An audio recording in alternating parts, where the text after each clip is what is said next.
മോഷ്ടാക്കൾ നടൻ സെയ്ഫ് അലി ഖാനെ കുത്തിവീഴ്ത്തിയത് കുട്ടികളുടെ മുറിയിൽ വെച്ച്. വീട്ടിനുള്ളിൽ കടന്ന മോഷ്ടാക്കളെ ചെറുക്കുന്നതിനിടെയാണ് നടനെ കുത്തേറ്റത്.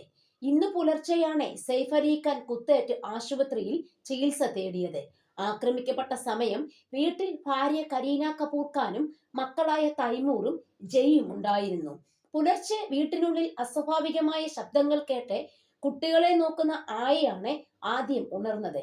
പിന്നാലെ സെയ്ഫ് അലി ഖാൻ വീട്ടിൽ മോഷ്ടാക്കൾ കടന്നതായി തിരിച്ചറിഞ്ഞു. തനിക്ക് നേരെ ആക്രമണം ഉണ്ടായപ്പോൾ പ്രതിരോധിച്ച സെയ്ഫ് മോഷ്ടാക്കളുടെ തലയിൽ അടിച്ചു. ആക്രമണത്തിൽ സെയ്ഫിന് 6 മുറിവേറ്റു. അതിൽ 2 ഗുരുതരമാണ്. ഒരു മുറിവ് നട്ടലിനോട് ചേർന്നാണ്.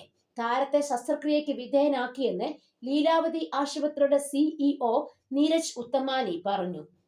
ആക്രമണത്തിന് പിന്നാലെ മോഷ്ടാക്കൾ ഓടി രക്ഷപ്പെട്ടു. ഇവർ എങ്ങനെയാണ് വീട്ടിനുള്ളിൽ കടന്നതെന്ന് വ്യക്തമല്ല. വീട്ടിനുള്ളിലേക്ക് ആരും പോകുന്നതായി കണ്ടിട്ടില്ല എന്നാണ് സെക്യൂരിറ്റി പോലീസിനോട് പറഞ്ഞത്. സംഭവത്തിൽ അന്വേഷണം പുരോഗമിക്കുകയാണ്. മോഷണ ശ്രമം ചെറുക്കുന്നതിന്റെ ഭാഗമായി സെയ്ഫ് അലി ഖാനെ കുത്തേറ്റുവെന്ന് ഭാര്യ കരീന പ്രസ്താവനയിലൂടെ വ്യക്തമാക്കി.